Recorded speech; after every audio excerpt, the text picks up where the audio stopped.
करें तो 25 से 50 माइक्रोमीटर इनके डायमीटर के अंदर होती है, इनकी साइज होती है। यहाँ पर अगर हम बात करें अब इसकी जो सेल है, इस सेल के अराउंड जो वॉल प्रेजेंट है इसको बोलते हैं सेल वॉल या स्पोरोडर्म। स्पोरोडर्म दो तरह की होती है, एक होती है एक्साइन लेयर और एक होती है इंटाइन लेयर। एक्साइन लेयर की बात करें तो exine layer outer thick layer होती है, लार्ज होती है और किसकी बनी होती है, स्पोरोपोलेनिन की बनी होती है। वहीं इंटाइन लेयर की बात करें तो इंटाइन लेयर इनर लेयर होती है, थिन होती है और किसकी बनी होती है, पेक्टोसेलुलोज यानी पेक्टिन प्लस सेलुलोज की बनी होती है। एक्साइन लेयर की बात करें तो एक्साइन लेयर डिसकंटीन्यूअस है, कहीं पर देखो यहाँ पर ये हमको ग्रूव्स ये कहीं पर क्या दिखाई है, उभार दिखाई दे रहे हैं, इनको नाम देते हैं ऑर्नामेंटेशंस। तो ये डिसकंटीन्यूअस लेयर होती है कौन सी, एक्साइन लेयर डिसकंटीन्यूअस होती है, कहीं कहीं पर क्या पाए जाते हैं, जर्म पोर पाए जाते हैं जिनको हम नाम देते हैं जर्म पोर या एपरेटस। इसके अलावा अगर हम बात करें इंटाइन लेयर की तो इंटाइन लेयर होती है कंटीन्यूअस लेयर होती है, अंदर की ओर बिल्कुल एकदम इसमें किसी प्रकार की कोई ग्रुप नहीं होता, कंटीन्यूअस होती है। अब देखो ये कंटीन्यूअस क्यों नहीं है, क्योंकि यहाँ पर क्या स्पोरोपोलिन कहीं कहीं पर पूरी जगह पर डिपॉजिट नहीं होता है, कुछ जगह पर स्पोरोपोलिन का डिपोजिशन नहीं हो पाता है।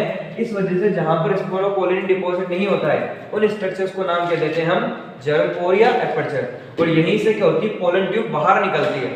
जब पोलन ट्यूब का फॉर्मेशन होता है पोलन ट्यूब यहीं से बाहर निकलेगी, ठीक है ना, इसलिए एक्साइन लेयर से। इनर लेयर की बात करें तो कैसी होती है, इंटाइन लेयर होती है, कंटीन्यूअस होती है और ये एक्सटेंशन होते हैं, इसी के इंटाइन लेयर के एक्सटेंशन से किसका फॉर्मेशन होता है, पोलन ट्यूब का।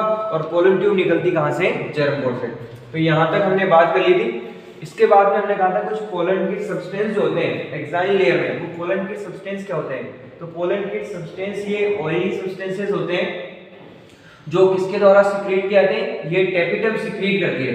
अब टेपिटम सिक्रीट करती है तो किसके बने हैं, ये लिपिड और कैरोटीनॉइड के बने होते हैं। इनका काम क्या होता है कि ये जो पोलन ग्रेन्स है उन पोलन ग्रेन्स को स्टिग्मा से अटैचमेंट प्रोवाइड करवाते हैं। ये पोलन ग्रेन्स को स्टिग्मा पर अटैचमेंट करने के लिए क्या करते हैं, ये यहाँ पर नेचर प्रोवाइड करवाते हैं, किसका नाम है, पोलन किट। इसके बाद में नेक्स्ट टॉपिक है पोलन प्रोडक्ट, यानी पोलिनेशन की अगर हम बात करें या फिर पोलन ग्रेन्स की बात करें तो जो पोलन ग्रेन्स होते हैं वो क्या होते हैं, उनके अंदर हाई रिच न्यूट्रिएंट, अगर बात करें उनके न्यूट्रिएंट्स की अधिक क्वांटिटी होती है, हाई क्वांटिटी के अंदर न्यूट्रिएंट्स पाए जाते हैं। इसलिए पोलन ग्रेन्स को हम फूड सप्लीमेंट के रूप में भी यूज करते हैं। किसके फॉर्म में यूज करते हैं, फूड सप्लीमेंट, यानी जैसे खाने से एनर्जी मिलती है, न्यूट्रिशन मिलता है, इसी प्रकार जो पोलन ग्रेन्स होते हैं कई प्लांट्स के, उन पोलन ग्रेन्स को भी as a food supplement use किया जाता है। क्यों, क्योंकि इसके अंदर रिच न्यूट्रिएंट्स पाए जाते हैं। रिच न्यूट्रिएंट्स पाए जाते हैं। अब इनको किस फॉर्म में लिया जाता है, इनको टैबलेट की फॉर्म में भी लिया जाता है। ये मार्केट में टैबलेट्स की फॉर्म में प्रेजेंट होते हैं और ये सिरप की फॉर्म में प्रेजेंट होते हैं, ठीक है ना।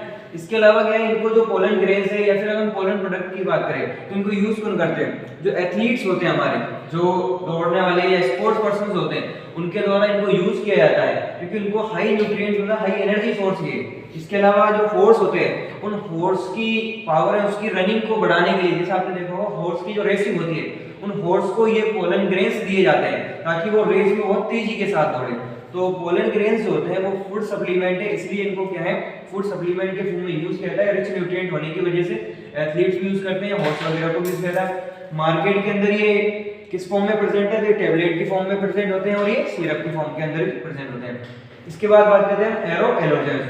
तो कुछ पोलन ग्रेन्स तो हमने कहा कि यहाँ पर फूड सप्लीमेंट की काम कर रहे हैं, लेकिन कुछ स्पीशीज के पोलन ग्रेन्स ऐसे होते हैं जो क्या करते हैं, लोगों में या पर्संस में, व्यक्तियों में क्या करते हैं, एलर्जी कॉज करते हैं। तो ऐसे पोलन ग्रेन्स को नाम देते हैं हम एरो एलोजेंस। यहाँ पर लिखा हुआ है some species pollen grains cause allergy, यानी कुछ स्पीशीज के पोलन ग्रेन्स होते हैं वो एलर्जी कॉज करते हैं। जैसे कौन कौन से हैं जो एलर्जी कॉज करते हैं, तो एलर्जी कॉज करने जैसे हम बात करें यहाँ पर एग्जांपल है पार्थेनियम, कैरट ग्रास, एमेरेंथस या चिनोपोडियम। ये जो होते हैं ये क्या है, कुछ स्पीशीज के पोलन ग्रेन्स, यानी इनके जो पोलन ग्रेन्स होते हैं वो लोगों में क्या करते हैं, एलर्जी कॉज करते हैं। सुना, एलर्जी क्या होती है, किसी भी चीज से हो सकती है, तो एलर्जी कॉज करने में पोलन ग्रेन्स भी क्या करते हैं, रोल प्ले करते हैं। तो जो एलर्जी कॉज करते हैं पोलन ग्रेन्स उनको नाम देते हैं हम एरो एलोजेन, ठीक है ना। इसके बाद बात करते हैं स्पोरोपोलेनिन की। स्पोरोपोलेनिन की बात करें तो एक्साइन लेयर जो है, अगर हम बात करें यहाँ पर ये पोलन ग्रेन की स्ट्रक्चर की बात करें तो पोलन ग्रेन की आउटर लेयर जो है जिसको बोला हमने एक्साइन, ये एक्साइन लेयर किसकी बनी हुई है, स्पोरोपोलेनिन की बनी हुई है। अब स्पोरोपोलेनिन की बात करें तो स्पोरोपोलेनिन क्या है, मोस्ट रेजिस्टेंस, यानी अब तक अगर हम बात करें तो जितने भी हमको सब्सटेंस के नाम याद है उन सब्सटेंस में सबसे ज्यादा रेजिस्टेंस जो है ऑर्गेनिक मटेरियल वो कौन सा है, स्पोरोपोलेनिन। ये इतना रेजिस्टेंस है कि इस पर हाई टेम्परेचर, एसिडिटी या फिर अगर हम बात करें एल्किलाइन, किसी भी प्रकार के कोई भी सब्सटेंस क्या इसको अफेक्ट नहीं कर सकता। Not affected by high temperature, ना तो ये हाई टेम्परेचर से अफेक्ट होता है, ना इसको हाई टेम्परेचर ब्रेक कर सकता है, ना ही इसको कोई एसिड ब्रेक कर सकता है, ना ही किसी एल्कली के द्वारा इसको ब्रेक किया सकता है, ना ही कोई एंजाइम इसको ब्रेक कर सकता है। ठीक है, तो ये स्पोरोपोलिन क्या है, मोस्ट रेजिस्टेंस यानी मोस्ट रेजिस्टेंट ऑर्गेनिक मटेरियल है अभी तक जो हमको पता है।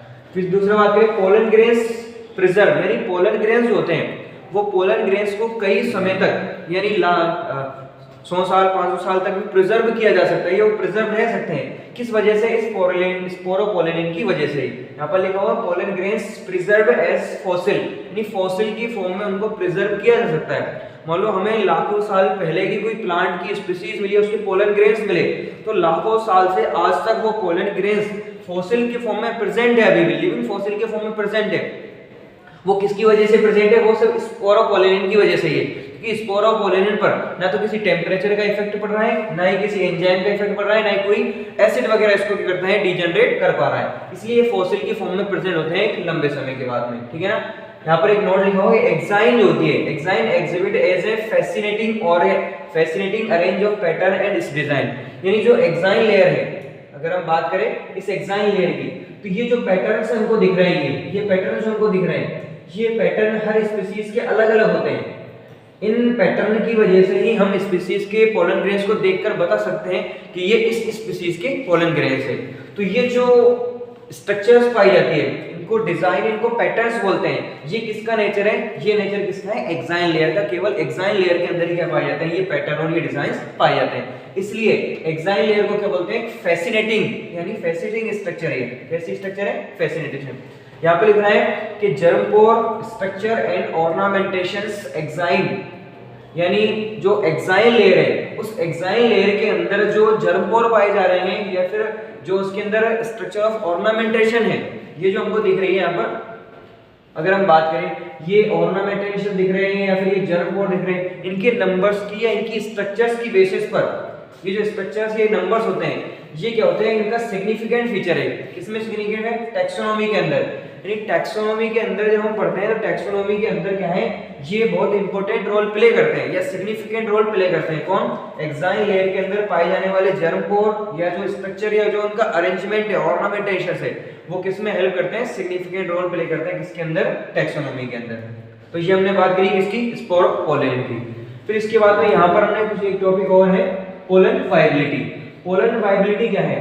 पोलन वायबिलिटी का मतलब है कि पोलन ग्रेन्स जो है वो कितने समय के बाद भी जर्मिनेट कर सकते हैं। तो जितने समय के बाद वो जर्मिनेट कर सकते हैं उतने समय तक, उस समय को क्या बोलते हैं यहाँ पर हम? Pollen viability. यहाँ पर लिखा है जर्मिनेशन पीरियड, यानी पोलन ग्रेन्स का जर्मिनेट होने का या ग्रो करने का जो पीरियड है, जो टाइम है, उस टाइम को क्या बोलते हैं हम? Pollen viability. और अलग अलग स्पीसीज के पोलन ग्रेन्स की जो पोलन वायबिलिटी होती है वो अलग अलग होती है। जैसे यहाँ पर लिखी हुई है सीरियल्स की बात करें हम, सीरियल क्रॉप्स जैसे राइस है या व्हीट है, ये जो सीरियल क्रॉप्स होते हैं, इनके पोलन ग्रेन्स की अगर हम बात करें पोलन वायबिलिटी की, यानी कितने समय के बाद भी ये जर्मिनेट कर सकते हैं, तो लगभग बात करें हम 30 मिनट के बाद में है, 30 मिनट के बाद में क्या करेंगे? जर्मिनेट कर सकते हैं। वही अगर हम बात करें रोजेसी या फिर लेग्यूमिनेसी या सोलेनेसी की फैमिलीज की बात करें, जैसे रोजेसी के अंदर पीच, प्लम, रोज ये आते हैं। लेग्यूमिनेसी के अंदर जो लेग्यूम्स यानी जो फली वाले प्लांट्स होते हैं उनको कंसीडर किया जाता है, जैसे पल्स, सोयाबीन वगैरह है। सोलेनेसी के अंदर पोटैटो, ब्रिंजल।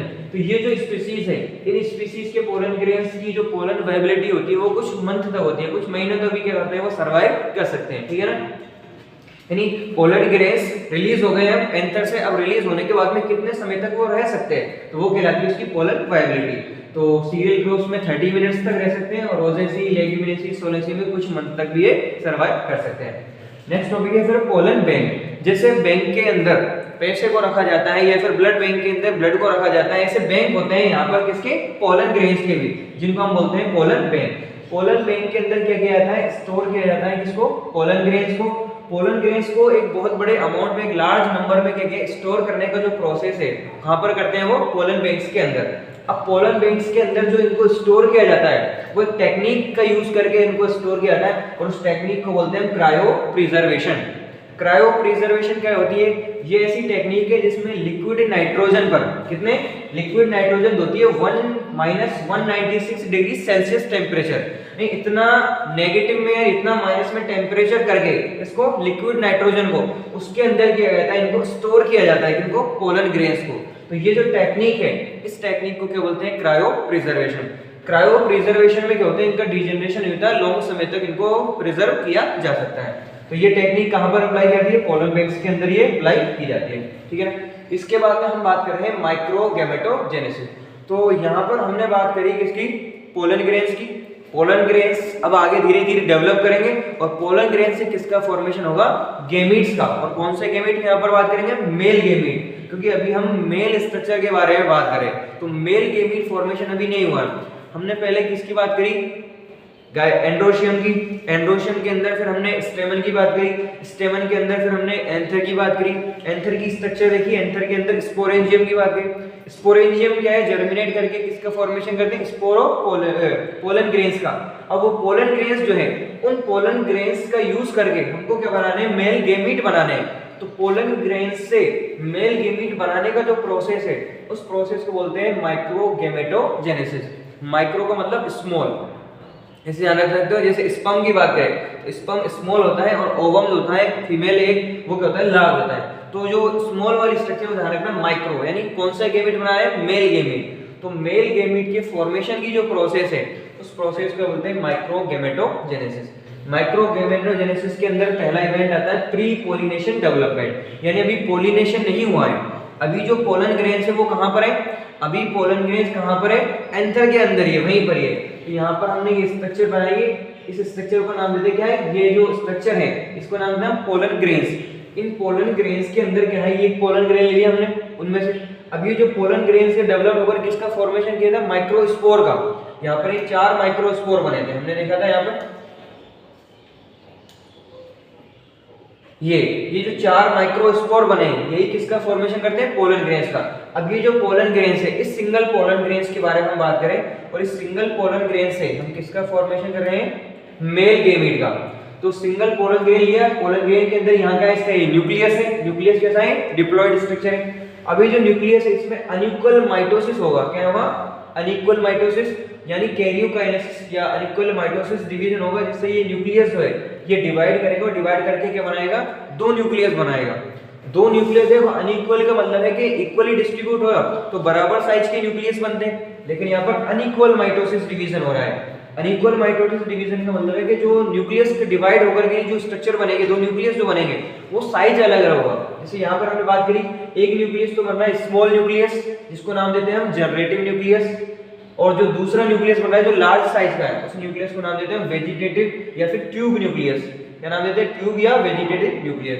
अब ये वेजिटेटिव और जर्मिनेटिव जो न्यूक्लियस है, ये फिर डिवाइड करेंगे, वापस पोलन ग्रेन्स डिवाइड करेंगे। कौन सा डिवाइड करेंगे, अनइक्वल साइटोकाइनेसिस, यानी पहले तो अनइक्वल कैरियोकाइनेसिस हुआ था। कैरियोकाइनेसिस का मतलब था डिवीजन ऑफ न्यूक्लियस। न्यूक्लियस के डिवीजन को कैरियोकाइनेसिस बोलते हैं, और सेल के डिवीजन को बोलते हैं साइटोकाइनेसिस।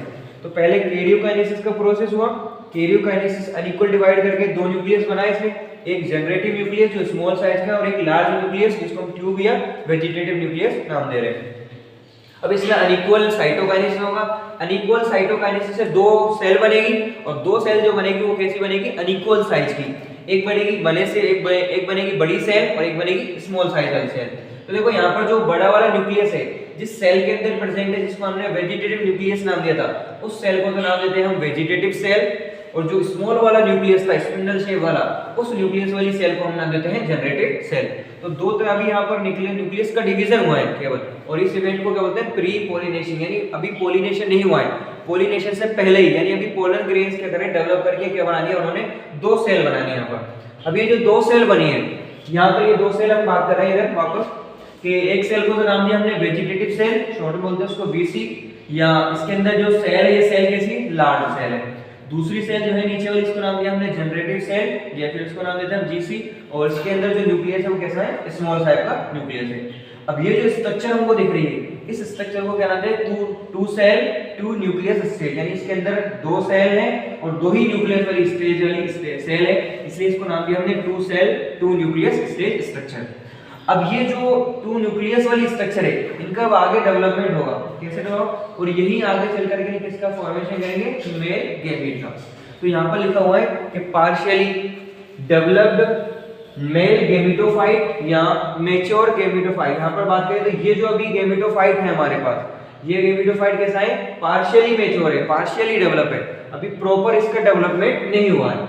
अब देखो प्रॉपर डेवलपमेंट नहीं हुआ, अब यहाँ पर डेवलप होने के बाद में इसका पोलिनेशन होगा, और पोलिनेशन होने के बाद में जो पोलन ग्रेन्स है वो कहाँ पर पहुंच जाएंगे, वो पहुंच जाएंगे स्टिग्मा पर। अब स्टिग्मा पर इसका डेवलपमेंट होगा आगे, और ये जो वेजिटेटिव और जनरेटिव न्यूक्लियस है ये दोनों न्यूक्लियस आगे क्या करेंगे, फर्दर डिवाइड करेंगे। डिवाइड दोनों नहीं, सिर्फ जनरेटिव न्यूक्लियस डिवाइड करेगा, वेजिटेटिव न्यूक्लियस डिवाइड नहीं करता है। तो देखो इसमें से ये जो जनरेटिव न्यूक्लियस है और ये वेजिटेटिव न्यूक्लियस, वेजिटेटिव न्यूक्लियस जो है ये आगे वाली सेल या वेजिटेटिव सेल जो है ये आगे इलोंगेट करेगी। इसका जो साइटोप्लाज्म है, इसके अंदर जो फ्लूइड भरा हुआ है साइटोप्लाज्म, वो साइटोप्लाज्म क्या होगा, और डेंस होगा, यानी और उसका साइज इंक्रीज होगा।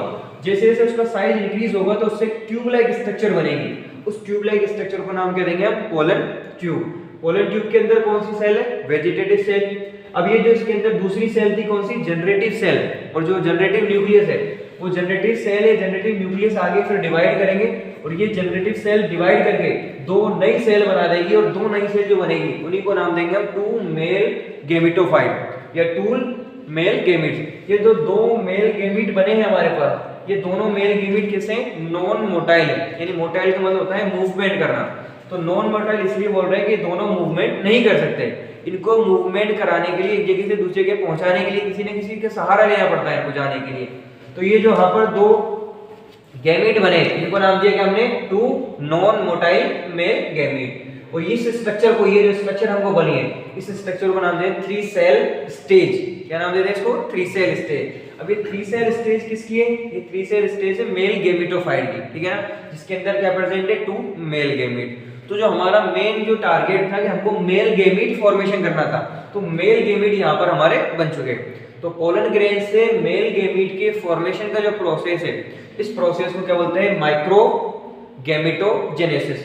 और माइक्रो गैमेटोजेनेसिस के अंदर प्री पोलिनेशन इवेंट्स या प्री पोलिनेशन डेवलपमेंट, फिर उसके बाद में पोलिनेशन डेवलपमेंट, ये पोस्ट पोलिनेशन के बाद में डेवलपमेंट होगा। तो पोलिनेशन के बाद डेवलप होने के बाद में या पोस्ट पोलिनेशन डेवलपमेंट की बात करें तो जो सेल थी हमारे पास, कौन सी, जनरेटिव सेल, उसने डिवाइड करके कितने जो यहाँ पर गैमीट्स बना दिए, 2 मेल गैमीट का फॉर्मेशन कर दिया। तो इस तरह से हमने मेल गैमीट तो यहाँ पर बना लिए। अब दूसरी स्ट्रक्चर जो हम पढ़ेंगे यहाँ पर, वो पढ़ेंगे गाइनोशियम के बारे में या फीमेल रिप्रोडक्टिव पार्ट के बारे में। गाइनोशियम को बोलते हैं फीमेल रिप्रोडक्टिव पार्ट, और फीमेल रिप्रोडक्टिव पार्ट की जो एक यूनिट होती है, सिंगल यूनिट, उस सिंगल यूनिट को नाम देते हैं पिस्टिलिया कार्पल। अब ये पिस्टिलिया कार्पल होती है वो 2 तरह की होती है। जनरली बात करें, हो सकता है कि एक फ्लावर के अंदर एक ही पिस्टिल हो, या एक फ्लावर के अंदर एक से ज्यादा पिस्टिल भी हो सकती है। अगर एक फ्लावर के अंदर सिर्फ एक ही पिस्टिल है तो ऐसे फ्लावर को हम बोलते हैं मोनोकार्पलरी फ्लावर या मोनोकार्पलरी गाइनोशियम। ऐसे गाइनोशियम को क्या बोलेंगे, मोनोकार्पलरी गाइनोशियम, जिसके अंदर कितनी ही पिस्टिल हो, सिंगल गैर, अगर सिंगल पिस्टिल प्रेजेंट है उसके अंदर तो उसको नाम देंगे मोनोकार्पलरी गाइनोशियम। यदि पिस्टिल जो है 2 या 2 से ज्यादा अगर प्रेजेंट है, अब 2 या 2 से ज्यादा प्रेजेंट है, वो अगर फ्यूज फॉर्म में है, यानी आपस में जुड़े हुए हैं सभी, तो इस कंडीशन को नाम देते हैं यहाँ पर सिनकार्पस। क्या नाम देते हैं इसको, सिनकार्पस। अगर दोनों या जितने 2 या 2 से ज्यादा जो गैमीट्स या 2 से ज्यादा जो कार्पल है, वो दोनों कार्पल क्या है, एक दूसरे से क्या है, अगर यहाँ पर बात करें फ्यूज है, अगर सॉरी यहाँ पर बात करें सेपरेट है, तो सेपरेट स्ट्रक्चर को नाम देते हैं हम एपोकार्पस। ये जो स्ट्रक्चर हमको दिख रही है, ये एनसीईआरटी का डायग्राम है, इसका नाम है मार्केलिया। ये मार्केलिया प्लांट है जिसकी गाइनोशियम की स्ट्रक्चर हमको दिखाई रही है, और इसमें कौन सी कंडीशन पाई जाती है, एपोकार्पस कंडीशन ऑफ गाइनोशियम। वही अगर हम बात करें तो ये एनसीईआरटी में दूसरा डायग्राम दिया गया, इसका नाम है पेपेवर प्लांट। इस पेपेवर का जो गाइनोशियम है वहां पर किस कंडीशन में पाया जाता है, सिनकार्पस। इसके अलावा एपोकार्पस कंडीशन रोज और लोटस इसके अंदर भी देखने को मिलती है। और अगर सिर्फ सिनकार्पस की बात करें तो हिबिस्कस जो होता है हमारा चाइना रोज, उसके अंदर हमको सिनकार्पस कंडीशन देखने को मिलती है। तो ये किसके बारे में हुआ, गाइनोशियम की सिंगल यूनिट के बारे में, ठीक है। अब गाइनोशियम की सिंगल यूनिट के बारे में हमने देख लिया। और अगर हम बात करें पिस्टिलिया कार्पल की स्ट्रक्चर की बात करें तो पिस्टिलिया कार्पल की स्ट्रक्चर जो होती है उसके अंदर 3 पार्ट होते हैं मेजरली। ये जो गाइनोशियम है, ये गाइनोशियम किससे अटैच होती है, एक फ्लावर के जो पार्ट होता है मैं जिसको नाम देते हैं थैलेमस, उस थैलेमस से ही क्या होता है, इनका डेवलपमेंट होता है। थैलेमस के अंदर ऊपर जो ये स्वेलन स्ट्रक्चर हमको दिख रही है, इस स्वेलन स्ट्रक्चर को नाम देते हैं ओवेरी। दूसरा जो इसका जो स्टॉक दिखता है उसको नाम देते हैं स्टाइल, और जो तीसरा जो बेस हमको दिखता है जहां पर पोलन ग्रेन्स आकर के अटैच होते हैं उस स्ट्रक्चर को नाम देते हैं स्टिग्मा। तो एक पिस्टिल या कार्पल के अंदर तीन पार्ट होते हैं मेजरली, कौन कौन से, स्टिग्मा, स्टाइल, ओवेरी। तो अभी जो पोलन ग्रेन्स की हम बात कर रहे थे, यहाँ पर वो पोलन ग्रेन्स आकर गिरेंगे और फिर धीरे धीरे इसके अंदर वो मूव करेंगे, पोलन ट्यूब का फॉर्मेशन करेंगे। और वो पोलन ट्यूब जो होती है, उस पोलन ट्यूब के अंदर फिर कितने, दो मेल गैमेट का फॉर्मेशन होगा, और दो मेल गैमेट फिर यहाँ पर किसके पास पहुंचेंगे, फीमेल गैमेट के पास में। तो हमने मेल गैमेट के डेवलपमेंट को देख लिया, मेल गैमेट का फॉर्मेशन तो कर लिया हमने। यहाँ पर हम बात करेंगे फीमेल गैमेट की। तो ये फीमेल रिप्रोडक्टिव पार्ट की स्ट्रक्चर है, जिसको क्या नाम देते हैं हम, कार्पल या पिस्टिल। इसके अंदर ये जो स्ट्रक्चर है, स्वेलन पार्ट जो है इसका, स्वेलन पार्ट को नाम देते हैं ओवरी। इस ओवरी के अंदर प्रेजेंट होता है कौन, ओव्यूल। और ये जो ओव्यूल है, ओव्यूल इस ओवेरियन वॉल से जिस स्ट्रक्चर से कनेक्टेड होता है उस स्ट्रक्चर को नाम देते हैं हम प्लेसेंटा, ठीक है ना। यहाँ पर हमने बात की, और ये उसके अंदर कैविटी पाई जाती है, जो स्पेस दिखाई देता है इस ओवेरी के अंदर, उसको नाम देते हैं हम ओवेरियन कैविटी। अब ये जो स्ट्रक्चर है इसके अंदर, इस स्ट्रक्चर को नाम देते हैं ओव्यूलियम मेगास्पोरेंजियम, जिसे हमने उसका नाम दिया था माइक्रोस्पोरेंजियम। इसके अंदर नाम